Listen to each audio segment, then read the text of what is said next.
so grateful that the three of you are here and that we are a stop on the experience that I know you are having right now. We are living in a pretty crazy world. And on so many different levels, it is hard to find ways to talk to people that might not be exactly the same as us. I think we feel both afraid sometimes to talk to people. I think that we feel unprepared. We feel like we shouldn't. We feel like we're afraid of what they might say. There's a million reasons why we're not doing a great job as a society, always communicating across difference. And then there's you guys who have taken that charge of looking at a world and looking at our tradition in ways that are really dynamic and cool and not afraid of difference and not afraid of hard conversations and amazing and engaging conversations. So I'm just going to tell you who's sitting on this stage for 1 second. Well, in the middle, we have Rabbi Shmuly Yanklowitz, who is very many things, but in this particular moment, you are the executive director of Valley Beit Midrash, which is one of our most beloved adult learning partners. Valley Beit Midrash, we have classes all the time with them. We're thinking about pluralistic learning and what it teaches us about how we want to act in the world is really, I think, what we take most from our partnership and those experiences that we get to have with you. And so we're really grateful that you are here with that hat on today to moderate this conversation between Abigail Pogrebin, the author of a lot of amazing books, including My Jewish Year, 18 Holidays. I'm reading out of the back of the book that you're going to buy at the end of this. And One Wandering Jew, a National Jewish Book Award finalist, and Stars of David, Prominent Jews Talk About Being Jewish. She has written for The Atlantic and The Forward and Tablet and moderates conversations for the Streicker Center and the Jewish Broadcasting Service, and Rabbi Dov Linzer. He is the president and Rosh HaYeshiva of Yeshivat Chovevei Torah, an Orthodox rabbinical school and Torah center which promotes a more open and inclusive Orthodoxy. He has written for The Forward and for Tablet and for the New York Times and published widely and hosted highly popular Torah podcasts. And now they are writing for the New York Times together and have published an op-ed together. And I'm sure you will continue to do that. I'm going to stop talking and turn it over to the three of you. Thank you so much for being here. Thank you. Thank you. Thank you so much, Rabbi Hyatt and Cantor Sachs and Rabbi Black and the Temple Emmanuel community for your partnership and for hosting us tonight. And thank you, Denver Kahila and Rabbi Gelman for your partnership tonight, and Rabbi Chaitovsky and BMHBJ for your partnership tonight. And to so many other friends here on so many levels. I know we have 3 VBM staff people here in Denver. Ariel, welcome to the team. And Zach Sapinsley, thank you for your work. And Rabbi Mark Gittler, we're thrilled to have you on the team. Also want to thank Jacob and the Rose Foundation for their continued support of our work, and Sintra and the Singer Foundation for your continued Family Foundation, excuse me, Singer Family Foundation, different foundation, for your continued support, and so many other friends here who are enabling Jewish learning to grow and thrive in our community. Also welcome to our friends from the local Jewish News, Rev Hillel and Larry, and thank you for what you do for many decades to continue to bring the community together around the news and commentary and that discourse. And I just want to name what's on so many of our minds. And many of our fellows who are here tonight, our new Colorado Jews for Justice fellows, our past cohorts, and all the great projects you're launching in the community. We're thrilled to have you with us. Just want to name what's in many people's minds and hearts right now in terms of Eretz Yisrael, Medinat Yisrael, in terms of the ceasefire and the hostages and all the uncertainty and the progress and the concerns. And just want to name that so we can all take a big, deep breath together for a moment and feel that at this moment, what we can do to contribute to any of the problems in the world is experience the joy of Jewish learning, experience the joy of bridging divides, and experience the power of learning and of understanding each other. And we are here tonight. I won't read the formal bios because Rabbi Hyatt did. We're here tonight with just two amazing scholars in very different forms and just wonderful mensches, and who are traveling the world with this message of it takes two to Torah. An Orthodox rabbi and Reform journalist discuss and debate their way through the 5 books of Moses. And it's a stunning book. If you haven't picked it up yet, I hope you will. And one of my great loves, in addition to playing sports with my kids, in addition to having coffee with my wife, is learning Torah. And there's so many ways to learn Torah, and this is one of the ways. To find a chavruta, to find a study partner who's also passionate, but sees the world differently. And how can we see the expansiveness of Judaism through a new lens? So Rabbi Linzer and Abby Pogrebin, if you can share a little bit about who you are and how you got here and why this experience of learning together mattered to you, and why you chose to move it into a book form. Abby, if you'll kick us off. It's wonderful to be here. I was lucky enough to be here, I think, 1.5 years ago with my mom. I don't know if anybody was in that room, but Cantor Sachs interviewed us, and I love this place, and I love her. She was, there she is, my cantor at Central Synagogue, which I hope some of you have heard of in New York City for years. And I grew up without a synagogue, which is sort of part of my story, that I eventually found one in Central. And Cantor Sachs was just seminal in terms of my actually discovering what it was like to suddenly have a Jewish family. So she is also, as you all know, a giant of a Talmud scholar. And I was saying on the plane here, because Dov is not elitist, but he is kind of the Beyonce of Talmud on the East Coast. I said, you have to meet one of my great teachers, Liz Sachs. So I hope at some point they'll get to talk Torah before we leave. And just a shout out to my Uncle Mark. Raise your hand, Mark. Especially just because we lost my dad last March, and he was my father's Hevruta in many ways, and we miss him so much. I'm so glad you're here. So how did we get here? Dov and I met at a Jewish conference. That's not very exciting, but sometimes it happens when you're a Jewish journalist, is that you get invited to Jewish conferences. And this one was convened by the Jewish Week. Some of you may know that newspaper. They would, I think, every 2 years kind of toss together about 40 of us.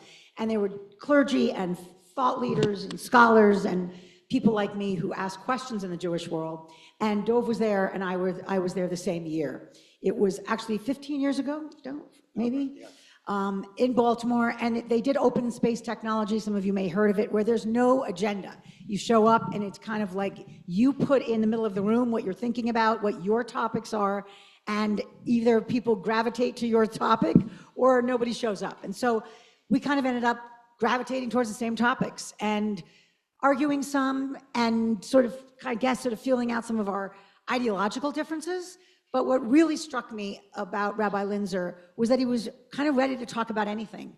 And there weren't red lines, which I sometimes assume and have discovered, both as a Jewish journalist and just as a Jew moving through the world, that there are some kind of places people won't go.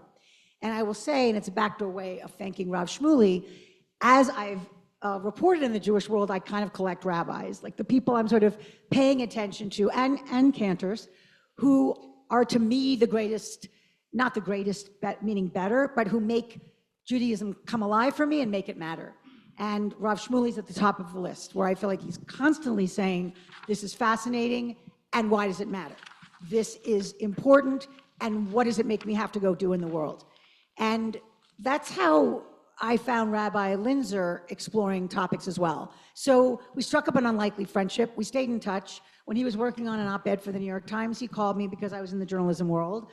And when I was working on my second book, which was I called Extreme Sport Judaism, when I took a deep dive into every one of the Hagim, which for those of you who live by the holidays, it's, you know, it's not a eureka, but for those of us who don't celebrate all of it, there's a lot to understand in terms of its origins and its rituals and its practices and some of the disagreements, and obviously the modern holidays, which many of us don't kind of focus on how they were created, even in my parents' lifetimes.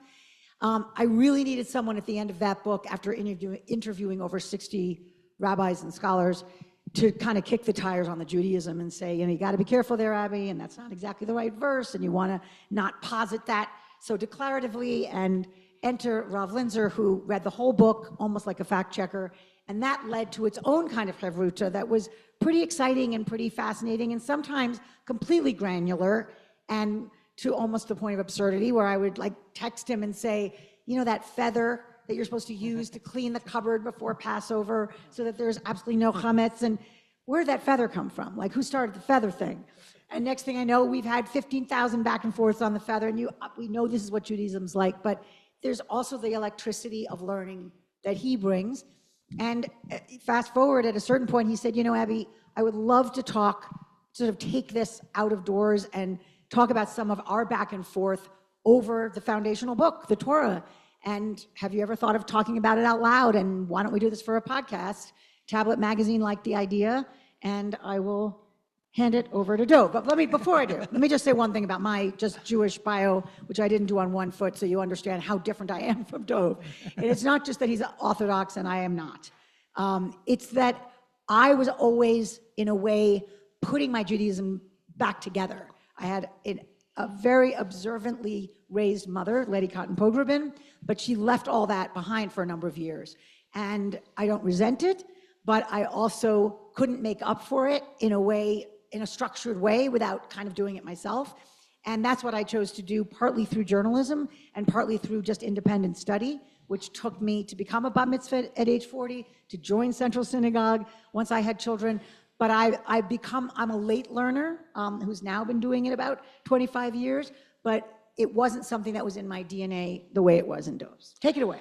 Thank you, Abby. First, you can speak now. Thank you. I appreciate that. First, I also want to say that I appreciate that you've gotten back to calling me Dov. I was wondering what all the Rav Linzer was earlier on. I can only do it for so long. Well, I'm relieved we're back on a first name basis, but maybe it has to do with the fact, I'll say that it's wonderful to be here in Denver, particularly because we have a number of the rabbis that I am closely connected to, also rabbis that have come out of my rabbinical school, Chovevei Torah. So Rabbi Gelman, who's synagogue, as I know, one of the co-sponsors. We go back many, many years. He's a colleague. Rabbi Shmuly, of course, we take so much pride in the amazing work you're doing, both in Arizona, here in Denver, and really not only all across the United States, how much you inspire the Jewish people and how the impact that you have, not only for the Jewish people, but for the larger world, bringing Torah values and actualizing them. And you're truly a model and inspiration for all of us. And it is always so wonderful to connect with you. Rabbi Mark Gittler, one of the first rabbis to come out of Chovevei Torah, is in the back, and I understand also is connected to Valley Beit Midrash. And earlier today, I had opportunity to meet with Rabbi Aviad Bodner, who is the principal of Denver Academy of Torah. So it's really just so wonderful to be here and to be welcomed into this beautiful shul and to have connected to the clergy here as well.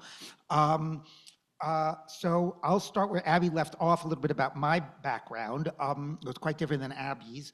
I grew up in a modern Orthodox household, and from a very young age, I took to the study of Torah. Was told by my rabbis who, although they were teaching in a modern Orthodox school, came more from the right-wing yeshivish world, and told that the most important thing that a young man, and it was very specifically a young man could do with his life is to devote his life to the study of Torah, and in particular, the study of Talmud. I really internalized that message. I was a very sincere, religious, high school kid. And also, I really loved the study of Talmud. It spoke to me religiously. It spoke to me intellectually. I loved the puzzles, the back and the forth, the bringing of proofs, the detailed arguments. So already in high school, I was spending 4 to 6 hours a day studying Talmud, for really fully immersing myself in that. And I was really so immersed that sometimes, even when I would be walking home from school, I was reviewing, the arguments. And well, he brought this proof, but he brought this proof, but what about this? And in order to concentrate more sharply, I would close my eyes, and invariably, more than once, as I'm walking, I would bang into a telephone pole because I was so involved in these arguments. And that was both literally true, but it also, I think, is a good metaphor for that stage of my life, which was exciting, immersive, intense, but it came at the expense or through the fact that I was blocking out the larger world and I wasn't seeing a lot of the world around me. I continued that way for many years. I went to Israel, studied in Yeshivot there. It went from 4 to 6 hours a day to 14 to 16 hours a day. And that I've been doing that for many, many years. Fast forward about 25 years ago, I was heading some learning program in Boca Raton, Florida, and I was connected with Rabbi Avi Weiss. I assume that name is known to everyone or almost everybody here. A tremendous rabbi, visionary, defender of the Jewish people, of the state of Israel. And he, at that time, wanted to start a new rabbinical school, a training program for rabbis, because he believed that Orthodoxy had become much too insular. Was not cared about the broader Am Yisrael, the Jewish people, not cared about focused also towards the larger world, and also that within Orthodoxy, people were not being given enough opportunity if you were not coming from a lot of background, if you weren't a man. How do we create more opportunities for women within Orthodoxy was a big issue at that time. And he really wanted to create a school that would train rabbis and give them professional training, help them see themselves as not just people doing service, running the services in a shul, but actually religious visionaries, and to embody this more open, inclusive view of what Orthodoxy could be. And he was looking for somebody to be the Rosh HaYeshiva. He was the president, and somebody to head the scholarship of the school, to be the rabbinic head of the school. And he connected with me, and I was at a point there in my life where I had grown a little more open than I had been earlier on, and that type of a vision really spoke to me. So together with him, we started the rabbinical school, Chovevei Torah. That was 25 years ago. Now we have 150 rabbis serving across the U.S., 60 rabbis and rabbiniot, women rabbis serving in Israel, who are part of a program that we do there. And really, it was tremendous because the rabbis we have been putting out there, like Rabbi Shmuly, who's an amazing example, were taking the depth and authenticity and rigor of the tradition and of the Torah and bringing it out into the world and into people's lives and to speak to the larger world around them. But somewhat ironically, that had not been true for me, because even though I was helping training those rabbis and putting those rabbis out there, my world had not grown so much. I was still within the walls of the study hall. I was still talking to rabbinical students. And even when I would sometimes send out a message, a weekly message that we would send a Torah piece to our email list, and I would try to talk like, how is this relevant to us? The implicit us there was always us Orthodox Jews. My world still had not expanded that much, even as our rabbis did. That changed about 5 years ago when Avi Weiss had stepped down from being president 10 years ago. 5 years ago, I assumed the presidency.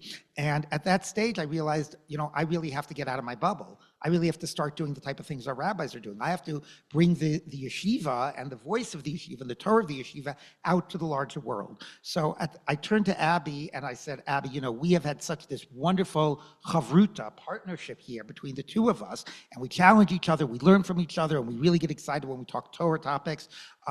What if we bring that conversation out into the larger community? Let's do a Torah podcast. Let's talk the Parsha each week. And that started Parsha in Progress, which is hosted by Tablet Magazine. We gave 10 minutes towards one topic. We didn't try to cover the whole Parsha. We picked one topic. We did it for every other Parsha. So over the course of 2 years, we covered the entire Torah. And that was about 5 years ago, and people told us how much they loved it, how much they enjoyed the banter, the pushing, the challenging, and people speaking from really different approaches towards God, Torah, the world, but able to come together to have a shared conversation about a text that we both held was sacred. And I'll pass it back to you, Abby, about how that became a book. And people said, I wish this lived kind of on the page between two covers. I said, let's transcribe it and see how it lives. And I'm pretty tough, I think, both as a journalist, as an editor, as to when something is boring. So we did transcribe it, and it kind of lived. It lived differently. And, I try, my humility is real, and when I come to Torah, so it was the same with this book. Like, does this actually live as its own thing, or are you reading kind of a Q&A? And it was just kind of alive in a very fresh way, and captured the immediacy and sometimes the strains and the way that we sort of challenged and sometimes changed each other's minds and sometimes just never changed each other's minds. It was all there, but it was also kind of a snapshot of a time, because it was between 2018 and 2020. We had the travel ban, we had the George Floyd reckoning, we had COVID, when you can imagine how, Parsha Tazria, and you're talking about expelling people from the tent because of contagion. All of these things were suddenly alive, as we know Torah speaks to us wherever we are, in whatever moment we're in. And so it became a book, and that's what we're here for. It's called It Takes Two to Torah, which was Dov's very clever title. Beautiful, beautiful, fascinating stuff. So just the process point after our conversation for the first hour, we're going to open up the conversation for questions. All you friends on Zoom, wherever you are in the world, my colleague Zach will be texting me your questions as well. So we hope you'll be thinking about those. So I don't recall if this is the proper attribution, but I believe it's Rabbi Yisrael Salanter, the founder of the Musar movement, who saw a shoe repairman up late repairing a shoe, and the candle was almost burnt out, and famously asked, why are you still working so late? And he said, as long as the candle is still lit, as long as the flame is still surviving, there's repair to do. And there's so much repair to do. And you both are people who really burn the night oil of impact in the world and things you do. And there's so many things you could have done. And I'd love to hear a little bit more of the value of this, of learning Torah with people with very different assumptions on the divinity of Torah, on the value of it, of how we interpret text. When I think of a chavruta, I want a study partner. It's generally someone who thinks like me, and we can go very much deeper because we share certain core assumptions. Similarly, we live in such a fractured time. I know many people who are celebrating this inauguration this weekend and are ecstatic, and I know many people who are in mourning and think this is just a horrible thing. I don't think I know anyone who's apathetic. And similarly with some of the news out of Israel today, I know people who feel, we needed to go to the end. This is not, we don't want this deal. It makes Jews less safe. I know people who are just thrilled to have hostages home, whatever the conditions are, everything in between. And so I wonder, is part of this book able to help us bridge divides? And what does that look like? Like for Reform and Orthodox people to say, okay, let's volunteer together. Let's talk about Israel together, but learn Torah? Is learning Torah any pathway towards healing, towards, uniting? And I wonder how, what your experience was like. Okay, so maybe I'll start. I really appreciate your point about chavruta, because traditional Torah learning, the way it's been, not only in terms of learning the Talmud, but even what takes place within the Talmud, has always been about disputation and argument and having a study partner, a belief that you cannot really arrive at the truth if you're not allowing yourself to be challenged, and you're not sort of arguing the text over, with both of you coming not to prove that you're right, but you might believe you're right, but you're there to discover what the truth is, and you want to be challenged, and you want to challenge someone else. And you're absolutely correct that, sometimes the problem is that we live much too much, particularly nowadays with social media. We all know how this happens, that we live in these echo chambers, and we are always, getting our opinions reconfirmed by the people that we are talking about. We get 1,000 likes, right? That's what we want. Everybody say, yes, I totally agree with you. But that is antithetical to the Jewish way. The Torah, the Gemara, actually, the Talmud tells a story that Rabbi Yochanan, one of the early Talmudic sages, his sparring partner, his chavruta, was Reish Lakish. And when Reish Lakish died, it says that he was teaching a class, and one of the students said, oh yes, I can quote this source that supports you and that source that supports you. And then Rabbi Yochanan basically cried, and he said, it is so tragic, the loss of Reish Lakish. He says, I don't need you to tell me that what I said was smart and made sense. I know that. But when I need you to tell me why it doesn't make sense. And when Reish Lakish was around, he would say, this contradicts you and that contradicts you. And as a result, we worked together and we actually came closer to the truth.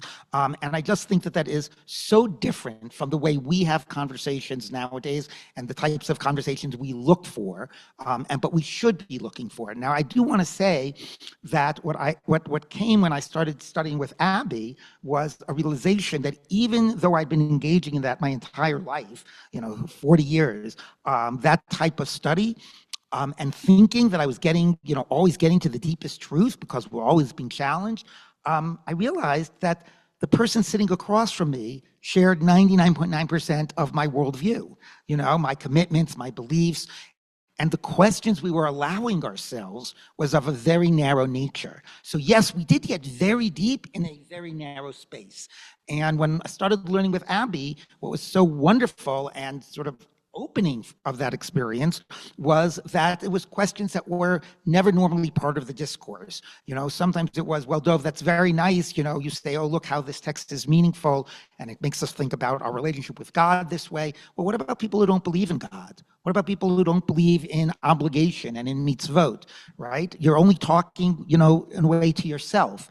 And then also importantly, it was, how does this relate to the human condition, and how does it relate to what's going on in the world around us? As Abby was saying, it was the time of George Floyd, it was the time of COVID, and it was like, if the Torah is going to be relevant, then it has to speak to what's happening in the headlines today. And to me, that completely, not only was this a new and exciting chavruta, it actually made, I would say, it gave a new chavruta for the Torah, because so often for people who learn classically, the Torah is in conversation with itself. Oh, this line is fascinating because of what it says about this line. This verse, oh, this Rashi, whatever, it helps explain this other verse. But, with our conversation, the Torah got a new chavruta as well, and the Torah was in chavruta with the world, and that really made a big difference.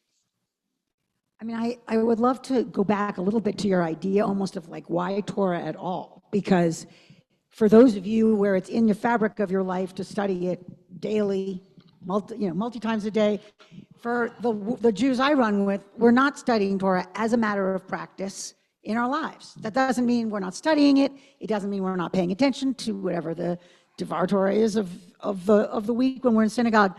But it's, for most of the Jews I know, and I know a lot of them, it's not, it's not part of our routine, and therefore we feel the lack without it. And part of what I think the challenge was for me here was I wanted to understand, why is this book so foundational?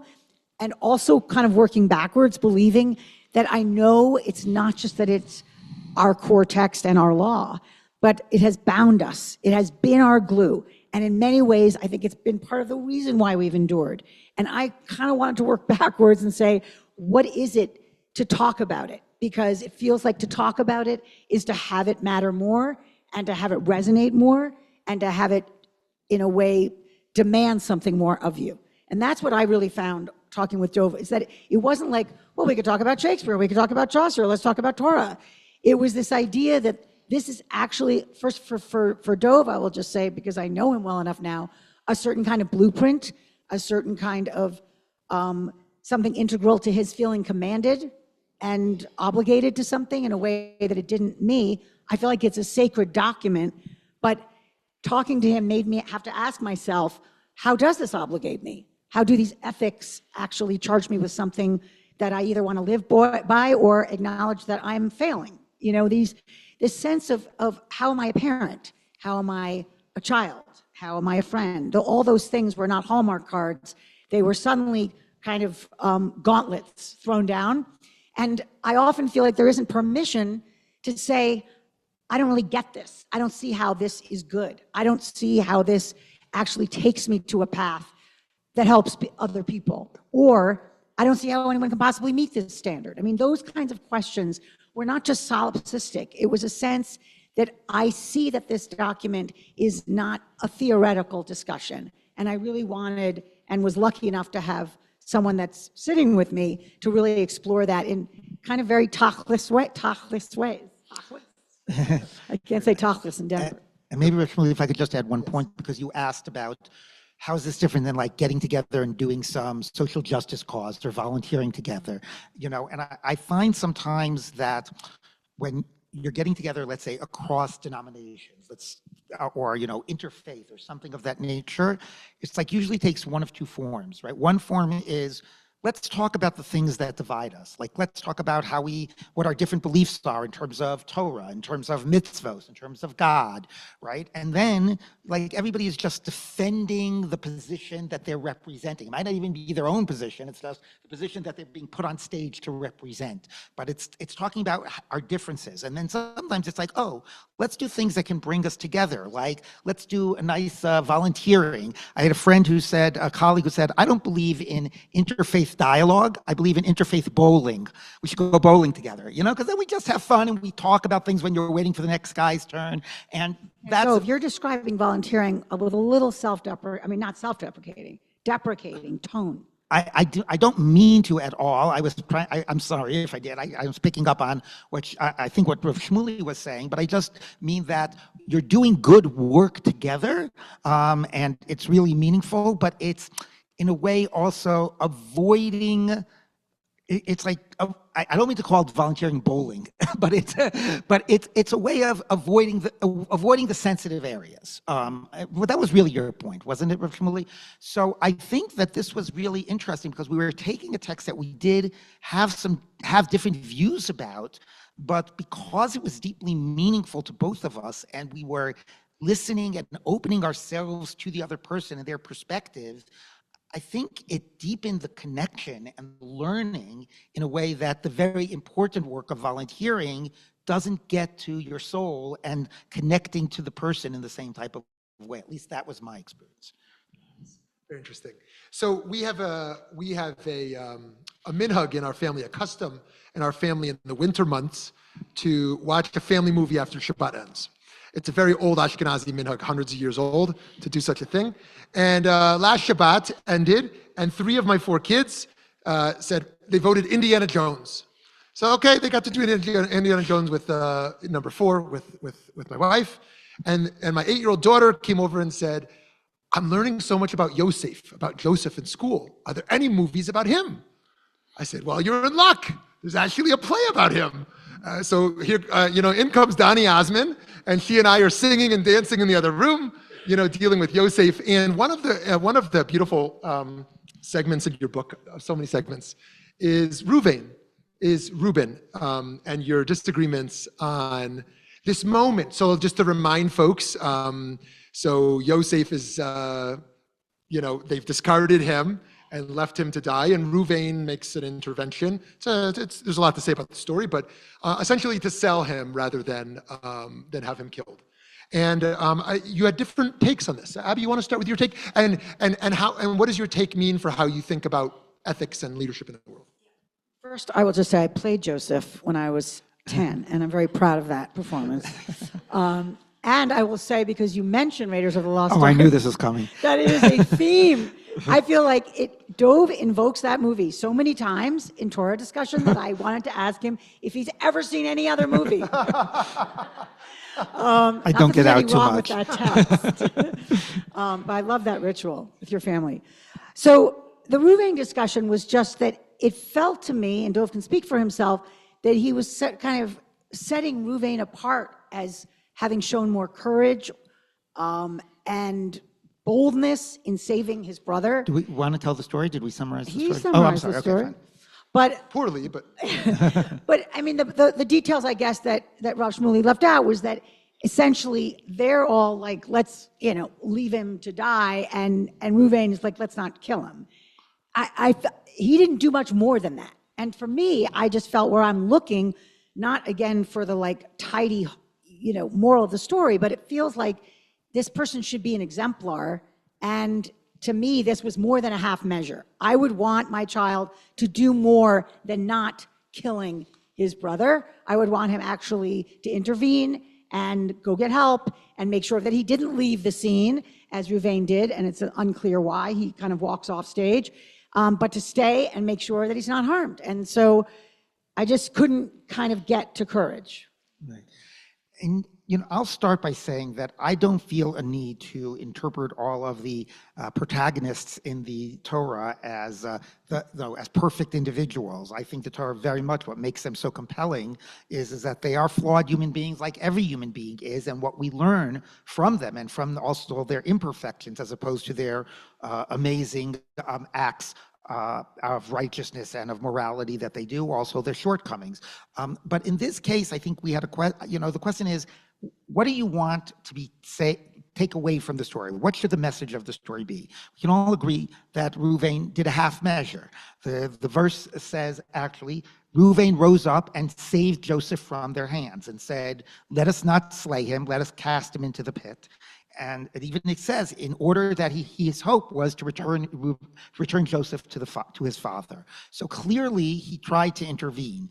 And I don't know if he could have done more at that moment. I mean, the brothers, if he would have said, don't do anything to him, it was 10 against 1. Who knows what if he would have succeeded at all. His problem was not, I think, that he didn't try for more at that moment, but his problem was he lacked follow through. Reuven, actually, we just read last week in Jacob's blessing to his son, he says by Reuven, you are as impetuous as rushing water. You're always ready to jump in, but like you don't have a plan. You don't follow through. And so he did an immediate act which was necessary. And I think if he hadn't done that act, Joseph would have been killed. But then he wandered off and he didn't follow through. So the question is, do we want to sort of, after telling that story, say, look, don't learn from Reuven. You have to learn that if you got a plan, you got to follow through. What he did actually deserves to be critiqued.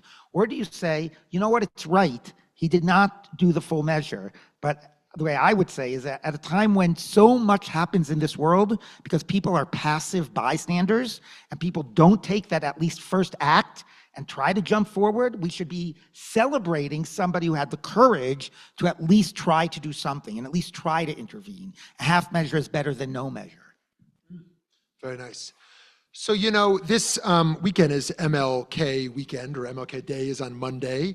And one of the things I'm thinking about this year is whether this great man takes up too much space in our history and consciousness of the American civil rights movement. And this question arises for me in thinking about Moses, because Moshe, our great leader, we go to tell the Pesach story, and we don't talk about Moshe. We're not so interested in Moshe in the Haggadah, right? And Moses dies, and we don't want to know where he's buried. The Talmud says God buries Moshe, because it's not about this man.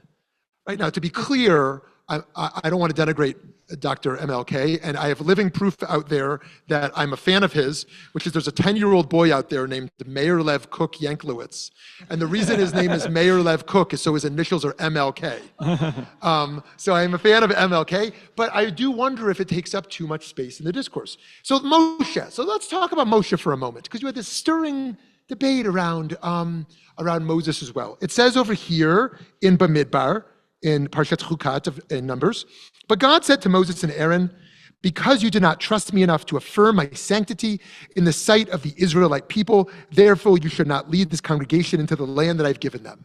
So if you're familiar with the story, Moshe, the one with all the plagues and leaving the Yetziat Mitzrayim, leaving Egypt and 40 years in the desert, doesn't get to go to the promised land.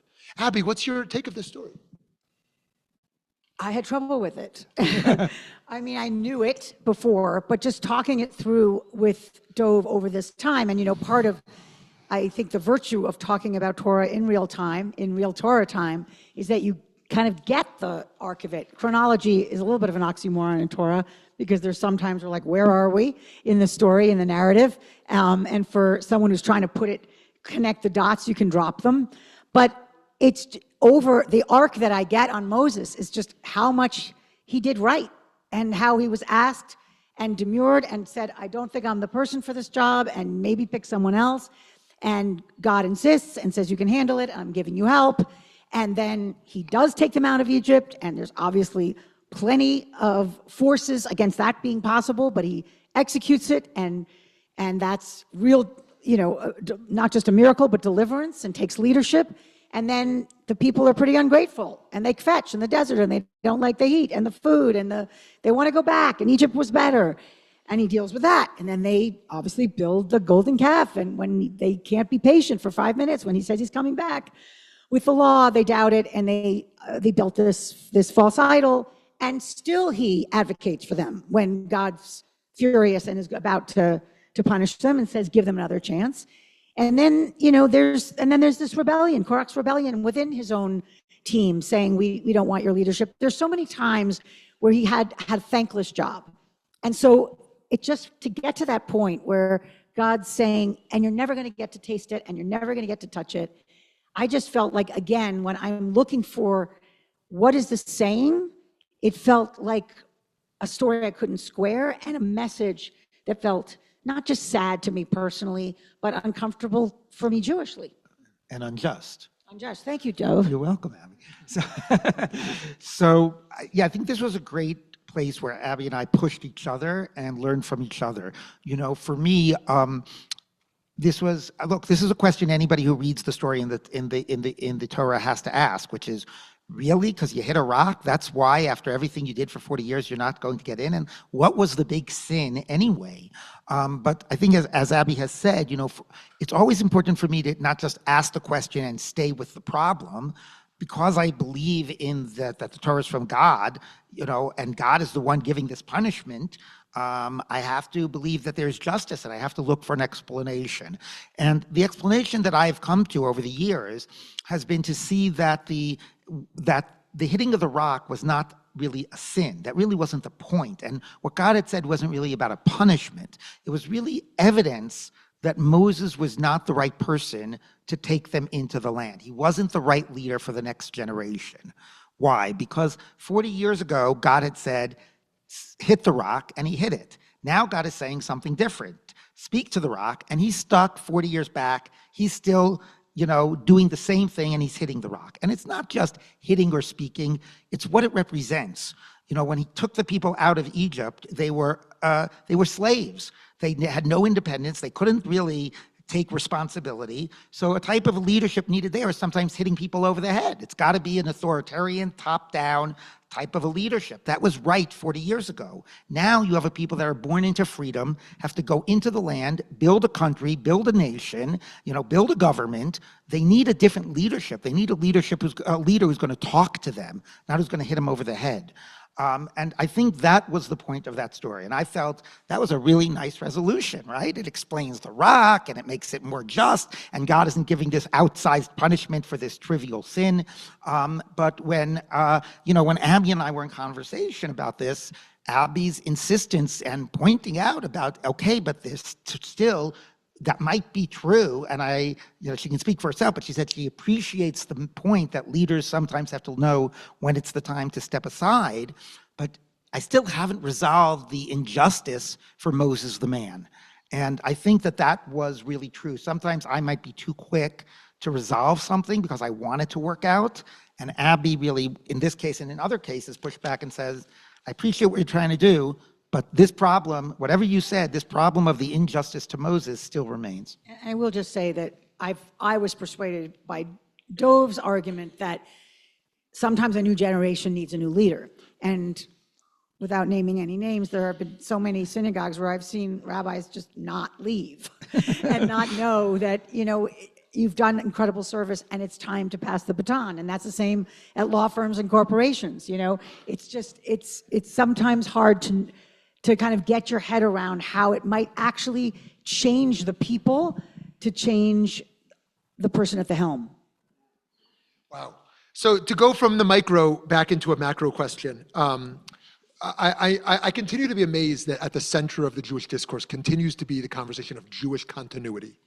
That buzzword is just constant, and whether I'm talking with foundations, I'm talking with Jewish communal professionals, you read the Jewish news, continuity, right? And that's one case for why we should learn Torah, because we're losing Jews, they're assimilating, and learning will bring everybody home, right? But I think there's another view, and the view is that learning Torah is not defense around leaving, but it's sort of offense in the sense that it enables us to thrive.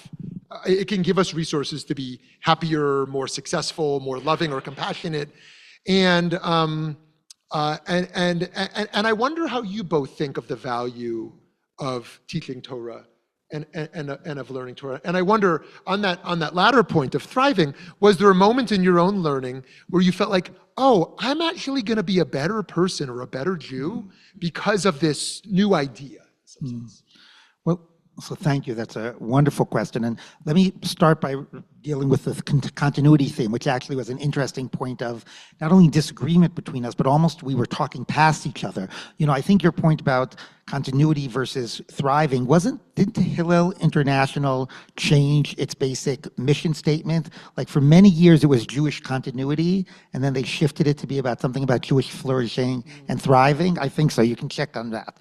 But, when we were dealing with the Parsha of Tzav, which is in Vayikra and Leviticus, so it opens with an idea that an eternal fire shall burn on the altar. And Abby said, when we were learning that, Abby said, oh, I love this image because the idea of the eternal fire really speaks to Jewish continuity, the eternal people. We've lasted despite all of the persecutions.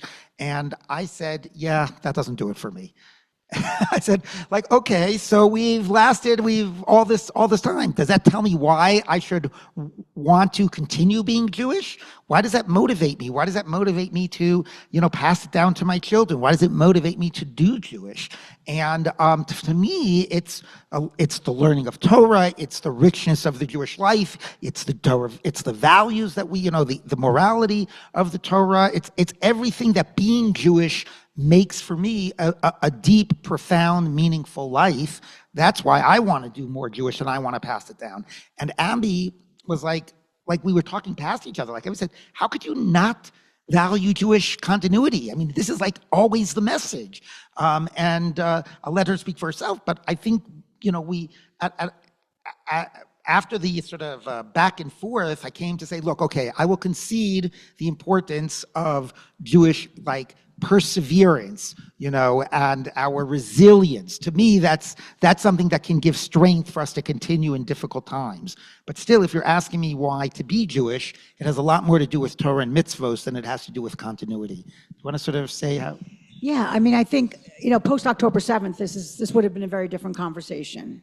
It would be heightened and it would be harder, which is just, I was surprised that Dov was kind of being so dismissive about this idea that endurance is a core kind of orientation that's animating for Jewish identity. It is. It's partly, yes, that I go to a lot of Jewish fundraisers where that's the entire message is that people want to kill us. And so please write checks because that's what this organization is going to be the buffer against, which is anti-Semitism. So I understand how that's lazy, even though it's obviously been proven yet again to be true. The haters endure. I don't want that to be the engine of Jewish identity. On the other hand, it is also a powerful thing that we've endured. And it's a factual thing that we've endured. And to me, it's not just to acknowledge that, but to feel that, what does that say about, what does that make me want to do with my Jewishness? Mm-hmm. That to me is an animating idea that this Parsha, this eternal fire brings up. It's like the fire is alive for me. How is it alive for each of us? I think your question, Rabbi Shmuly, which is harder for a non-Orthodox Jew, is why prioritize this? And I don't mean that as sacrilege. It's just there's so much in our day. And you're reading the same book every year. And, Dov makes sure that because we did this before and then we revisited for the book, he sort of asked me, I think not critically, I hope, but are you still reading Torah every week? You have to go back to the Parsha. Don't forget, you're not done. And even though I also realized that's it's not it's a given in the same way. And I don't say that to self-flagellate. I say, I feel so strongly that the reading and the discussion, and it really is the conversation, something begins to happen. It sounds very woo, but all of these things start firing and things start mattering. So it's both the intellectual that leads to not just the spiritual, but a sense of what am I supposed to do in this life? And particularly now when I feel at least I will speak personally, I've been pushed more tribally to be thinking about my own community. I was already, but even more so post October 7th when I saw that people I had cared about in other communities didn't seem to care about ours. My compassion has been tested. And my sense of what Torah teaches has been tested. And I want to revisit that with Dov or Shmuly or anybody who can help me with these very hard questions that I think Torah is posing every day. Awesome. So is Judaism political? Is Judaism political? I think you have an answer to that, right? I do have an answer, but nobody came for my answers tonight. We came for yours. So I can make a Jewish case for pro-life or pro-choice. I can make a Jewish case for gun control or gun rights. I can make a Jewish case for anything, really. If you've learned enough, you could see easily how to do those things. Not that I've learned so much, but I've learned enough to see how to do that. And some people take the stand today, keep politics off the bima. Judaism is not political, right? And others take the stand, like the president of Yeshiva University is giving a blessing to President-elect in the inauguration on Monday. And someone else might hold a poster at a rally saying, the Torah says defend the refugees, so here ought to be our immigration policy, right? And so there's a whole range of views on this right now. And I do think something is going on where there's two dominant American identities today. One dominant identity is the political identity. We are so hyper-politicized in who we align with and who we talk to. The other is consumers. We're huge consumers. We have things coming every 5 minutes to our doorsteps of like Instacart and Amazon. If I'm not voting for somebody, I'm buying something, And so it's like we're buyers and we're voters and we're talking politics and what we're gonna buy. But the third space we've lost, which is society. Right? Arts and culture and religion and coming together to engage beyond the political and the consumer realm. And so there is something lost. But on the political front, because that's where so many Jews are most excited. We're not debating reform and Orthodoxy anymore. Is there a God? We're debating the hot political issues. Is that a productive way? And in your learning together, did politics emerge? And how do you believe the text ought to engage with these moments? Shmuly, every one of your questions I have to will take me an hour to unpack. Those are really, I so appreciate the question. I'll try to answer at least part of it. Look, I think that the Torah is political in a way in which so much of the Torah is given on the cusp of entering into the land of Israel and speaking to the children of Israel about the type of a society that you are going to build and the type of institutions that you're going to have. And justice you shall pursue is not just about, people fighting for social justice and not being the government. It is about the type of government you are supposed to set up and the type of court systems you are supposed to set up. So it is very much about bringing those values and those mitzvot and those mandates into the society that you are creating. In our contemporary setting, I think that it is absolutely imperative that we ask ourselves, what are the Torah values and how do I actualize those values in my life? And a lot of actualizing those values in your life might be trying to bring them into the larger society, which is so much of what you do, which then pulls you into the political space, right? If you feel that, the Torah mandates that we take care of the orphan and the widow, and that's not happening enough in our society, and I can use my voice to either do an NGO or to get volunteers or to pressure the government and lobby the local government to change that, then that's absolutely, I think, the mandates of the Torah, not just the narrowly defined halachot and mitzvot. I think that the question in terms of our learning, or what happens, let me say this, sometimes rabbis in synagogues, we have to be very careful because politics divides, and taking specific political stances, this candidate is a good one, that one is a bad one, I agree with his policy about immigration, I disagree, right? That is going to be divisive. And also, I think that is ultimately not the type of learning or teaching that has to get done. I think it has to be, what are the Torah's values and mitzvot that relate to the conversation we're having in larger society right now about immigration, if we use that example. And then people can go out and decide, okay, what does that mean about how I should be voting and how I should be acting? When we go straight to the politics, I think it puts everybody in camps and makes us stop listening to each other and divides us. So those are just some thoughts responding. I was president of Central Synagogue for 3 years. And so that meant not only listening to everyone's complaint, but also listening particularly to there were a very loud group that was policing the sermons. And the discomfort was often hearing something or thinking they were hearing something that they didn't want to hear from the pulpit. And so I just say this as a lay leader who observed some genuine discomfort and also what I felt was a lot of wasted time worrying about what shouldn't be said through the lens of Judaism. And I think that was the crucible in a way that made me feel like we're getting away from what we're here for, which is, I feel like I would be made to feel more uncomfortable if I heard, and I did hear, I'm not actually criticizing my clergy, but I'm saying what people were looking for, what they were sort of sensing and policing was this sermon is now leading me to have to feel this way about this immigration, this policy at the border. And in a way, I feel like it let people off the hook, as opposed to make me squirm about who the stranger is and what we owe them. And sometimes the stranger next to you in the pew is the Trump supporter if you are not one. But let me have to kind of wrestle with what that compassion looks like. It's in a way, I feel like Torah at its best can force me to say, what does it justice thou shalt pursue actually look like in your life? And obviously I do believe Rabbi Shmuly has lived that out. And it's different to decide to give a kidney or adopt someone than whether, this particular Trump policy was good or bad. And the latter to me is easier. It's not as hard, and that's not where I want my Judaism to live. So for me, that's where I come out on politics. And I think where Dov and I landed is that there were times where I don't even really fully know Dov's politics, is the truth, with all the time we've spent together.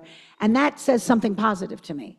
The Torah was leading us, and it wasn't staying up in our heads, but I don't necessarily know exactly where each of us stand. And that said, when he was writing an op-ed about abortion that was coming at it through a halakhic lens, I helped him try to make that readable.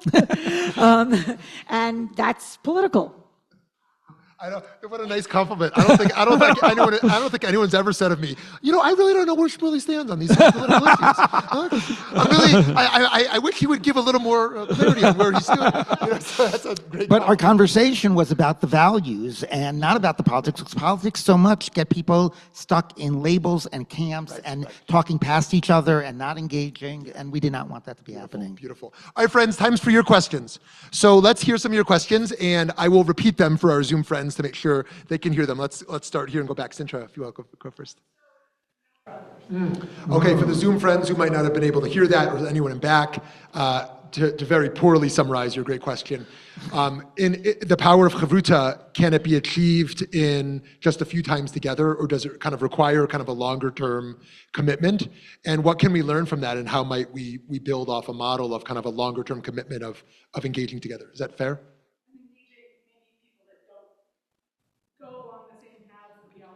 Great, and engaging with people who haven't gone on the same paths that we've always known. Yeah. Let me just start. And I love that question, and I want to get to all of them, so I'm going to try to be tighter than I've been. I think once even is a gift, and I don't say that really facilely, if that's a term, because I do think it matters who it's with. I will say I'm a little bit of a snob about this. And I don't feel like everybody is going to get to sit down with Shmuly and Dov. But to have someone who's not just going to be waiting for you to finish your sentence so they can tell you what they think, and they're going to go on for 10 minutes. Like, what's a real conversation where you're not just really listening, but you're thinking, even though I'm uncomfortable right now, that is interesting to me. So is to find someone who interests you. And I do believe, and I know just from the little I've even seen you at dinner, that you probably have this in your life, but I do think that if you don't at least make a time for it, it's not gonna happen, but it doesn't have to happen regularly. I think there was a gift in us doing it regularly, but I don't think, sometimes I'm in a taxi with Dov on the way to the airport, and I ask him something, and we've had a really interesting conversation for 15 minutes that kind of changed my day. I think I'll leave it at that. Great. Yeah, just one comment on that. With the greatest gift that Chovevei gave me was chavrutas, actually. Rabbi Exler continues to be my chavruta after over a decade. Rabbi Kasher. And one of the, and it has evolved into just more than a decade of learning together and just knowing each other so deeply.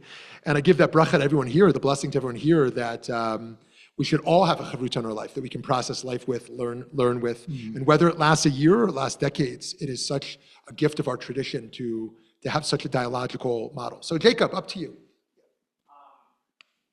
So, you lead YCT, which is a yeshiva that is explicitly LGBTQ accepting and affirming, which obviously has not always been the case within the Jewish community.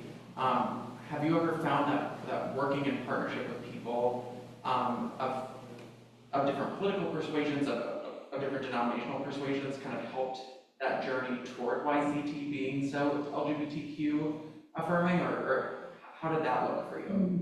Do you want to repeat that, or would you like me to?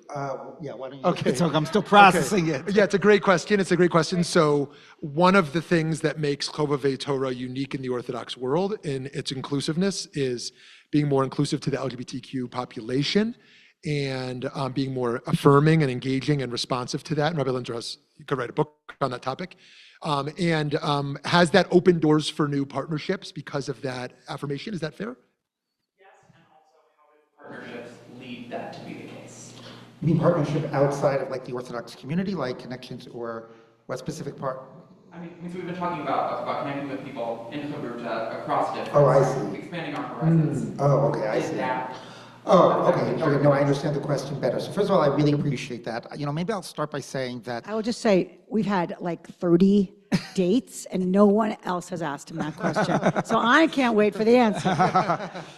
I should start by saying, not that you asked this, but I do want to start by saying that, we try to be as inclusive as possible within like a traditional halachic framework, whether it's issues about women, whether it's LGBTQ, and invariably, I really appreciate how much you framed it and articulated it, that we are LGBT welcoming and affirming, because that is exactly the ethos that I identify with. And invariably, though, for those to our left, we are falling short. And to those to our right, we are crazy off the edge of the cliff, So we do find ourselves in a very interesting situation there, trying to be both traditional and maximally inclusive. In terms of the question about relationships, I think that when you actually engage people in real life, it changes things from the theoretical to the human, and it touches you deeply. I will say that earlier on in my, going back, 35 years or something, when Orthodox feminism was a big thing, and some people in the Orthodox community were sort of saying oh, these are all troublemakers and they're just coming with their axes to grind and so on. And then I actually had the experience of teaching at Drisha, which was a women's, higher learning Talmud. And I met these women and I encountered them. How can you say this once you actually have met these people, when they're not just ideas in your head? And to me, also in terms of the LGBTQ issue, it's clear how much this is such a tragic and urgent issue within Orthodoxy right now. How many people that are gay or trans or queer are just feeling completely rejected and pushed out of Orthodox community, and as a result, sometimes it just means leaving, any Jewish engagement altogether. And just knowing that, I think, would create a tremendous sense of urgency for me. But it is knowing the actual people and being in conversations with the people that make it deeply emotional, deeply personal, deeply human, and add a whole other sort of dimension of urgency. Very interesting. I'll just add that as a graduate of this yeshiva, I get surprisingly few requests for same-sex marriages, even though that's a growing conversation, but an enormous number of requests for conversions. From gay folks, from trans folks, and the like. And so knowing that I'm a graduate of there and other positions I've taken kind of has opened the doors just for a constant flood of that kind of request. Was it Micha? Did you have a hand up?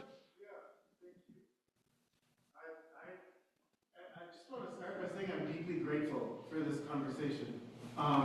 Having been born and raised in Israel and in Jerusalem, I was never exposed to this level of exploration of the spectrum of conversation that we're capable of having. I grew up as secular, Chiloni, and as such, I did not have a relationship by definition with Torah. That's my definition, and many Israelis, like many Israelis, live under that particular definition. And having moved to the States and getting to know the Jewish communities of the States, I feel like there's a Shekhinah, there's a living Torah and exploration that is breathing and alive and well in a way that I had never experienced back home in Israel.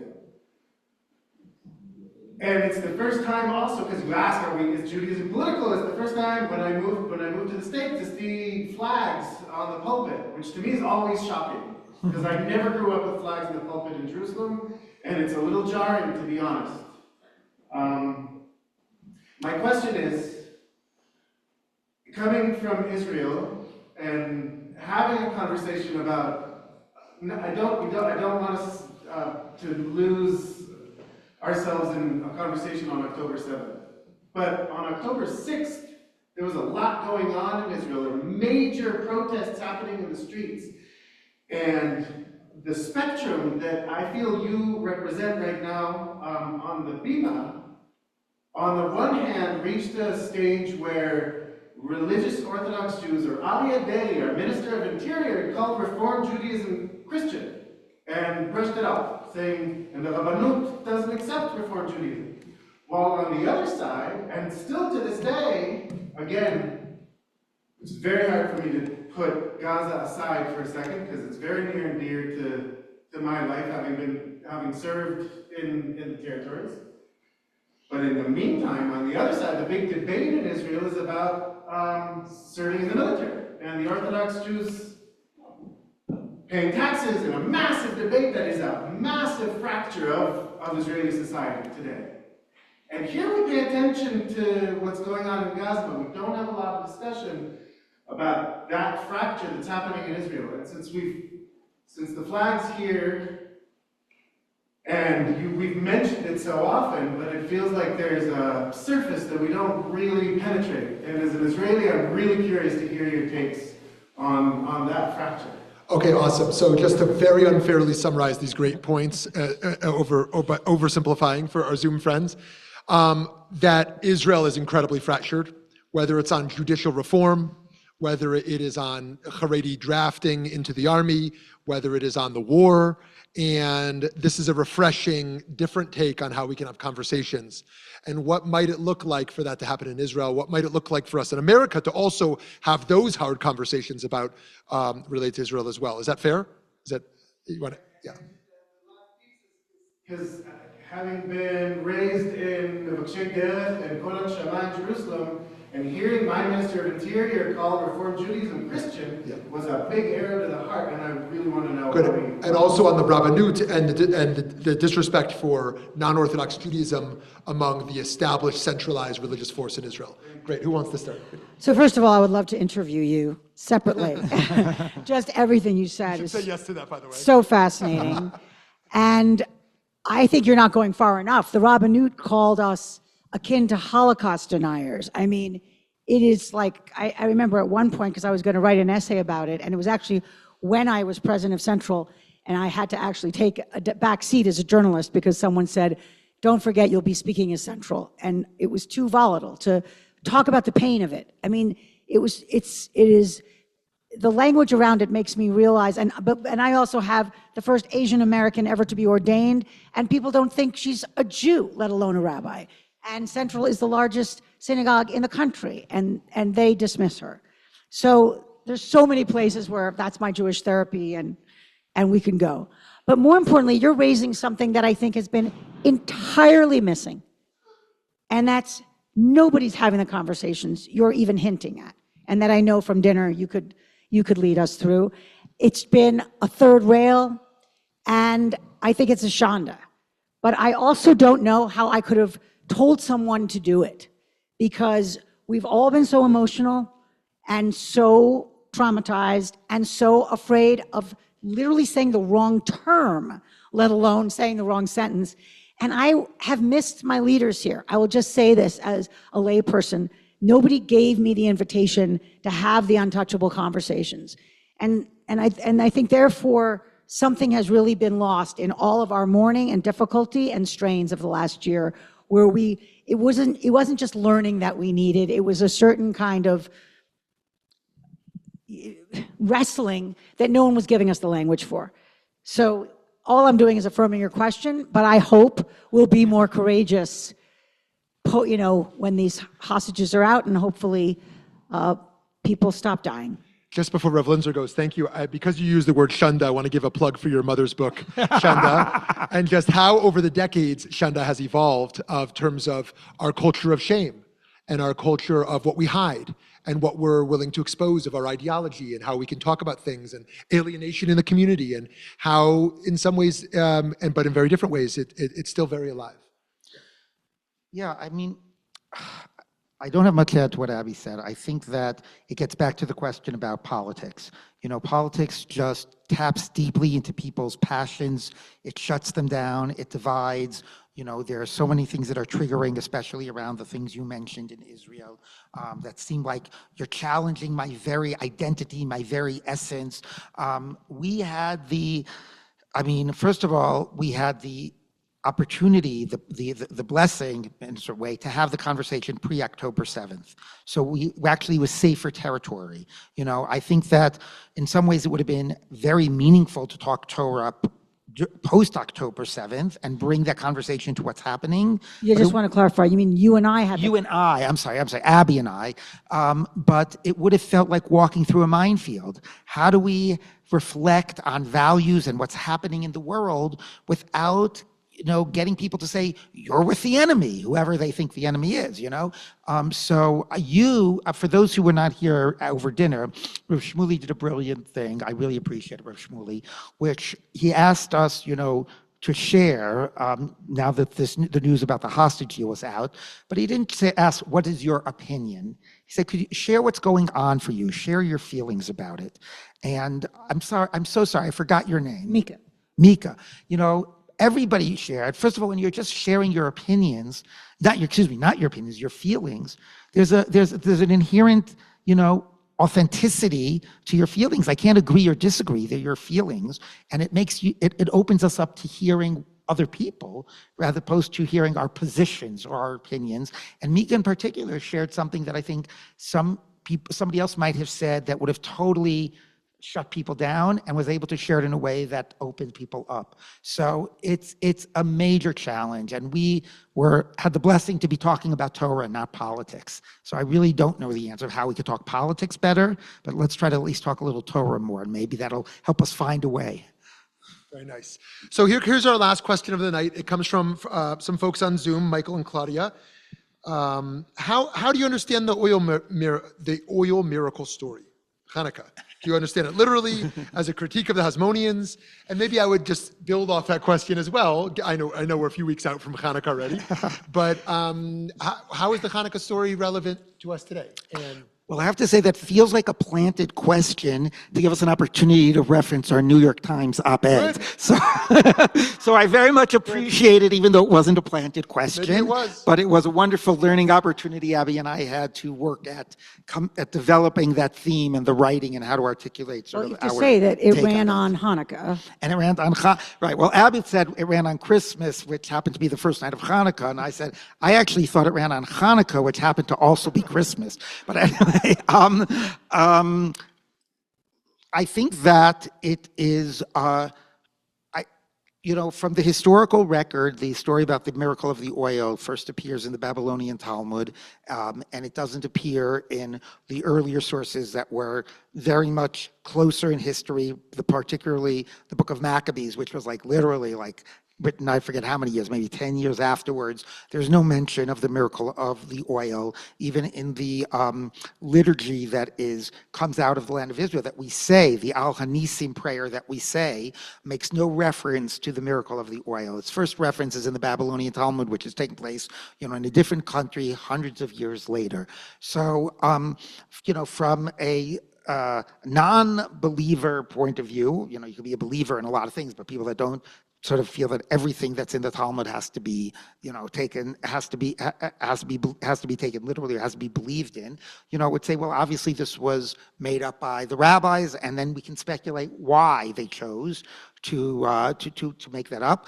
From a believer point of view, you'd say, look, that always was there. The other stories didn't emphasize that, and the rabbis had a particular reason why they wanted to raise that up and emphasize that. So either way, though, you're left with asking, why did they choose to raise it up and emphasize it? And I think that really gets to the theme of our op-ed, which then I'll turn it over to Abby to share. I mean, this was a civil war, and I wasn't raised with a Hanukkah that explained that this was Jew against Jew and not just Maccabee against Antiochus. That we know that story. It is a true story. There was this cruel Greek king who outlawed Judaism, and the Maccabee family, led by Judah the Hammer, resisted with a very small band and kind of guerrilla tactics, and miraculously won that battle. But there is also the overlay, to go to one of Mika's points about extremists, that Maccabees were essentially the ultra-Orthodox of their day, who were very intolerant of Jews, who were embracing Hellenism, embracing assimilation, watering down Judaism. So there was this internecine fight. And the rabbis clearly just didn't want to dismiss it because, we're going to, shove that away. They lifted up something that was so much more positive, and that was essentially, we want to emphasize not politicization and demonization of each other, but this miracle of this beautiful thing that goes back to our endurance, the eternal flame, because they relit, rededicated, and relit, and miraculously this wasn't supposed to last, and it did. The idea that we choose our narratives and that therefore our narratives shape us was really what we ended up writing about with the lens of today. That we can choose to focus on the divisiveness and the reasons why we decide that someone is maybe antithetical to us, or we can, it's not even, again, I always am afraid to sound hallmarky, find our commonalities, because it isn't that simple. But we kind of choose the stories we want to be ourselves, to represent ourselves. And that, to me, is what the rabbis did by lifting up the oil more than the fight. Friends, let's hear it for Rav Dov and Abby. Thank you, thank you. Thank you so much. So, on this closing note of hope, Elie Wiesel liked to comment how amazing it was that Theodor Herzl and Sigmund Freud grew up in the same district in Vienna, but never met each other. And he said, it's so great they didn't meet because Herzl would have said, Im tirtzu ein zo agada. If you have a dream, if you will it, it is no dream. And Freud would have said, you have a dream. Lay down on my couch and I will cure you of your dream. Right? And friends, that's what the world is here to do today, to cure us of our dreams. And tonight is a night of dreaming of what it can look like, to dream of peace, to dream of bridging divides, to expand ourselves in learning, and what it means to rebuild relationships and rebuild it around holy and sacred and ethical ideas. So I hope you'll pick up this book. There is going to be a book signing out here to the left. There's also a dessert table straight out that has fruit and mousse and tea and coffee. I want to thank Temple Emmanuel and BMHBJ and Denver Kahila and all of you for being here. If you haven't yet met my dear friends Judy and David here, give a wave. I hope you will meet them because they're new to the community. Anyone else new to the community in the last year or so? Okay, all right. And if you're a young professional, meet some of our fellows so you can plug into the programs they're leading. Zach, if you'll give a wave. If you want to learn more about the fellowship, you can talk to Zach. Ariel, are you near here? Ariel is our new full-time program person. If you have ideas or you're a part of a congregation that you want to connect with VBM, talk to Ariel. And Rabbi Gittler, if you'll give a wave. Rabbi Gittler is a master educator. And if you have ideas you want to learn about with him, he is leading our traveling Beit Midrash around the broader Denver community. And he is just on fire sharing Torah. And so bring him to your community as well. Thank you all so much for being here. Thank you. Have a beautiful night.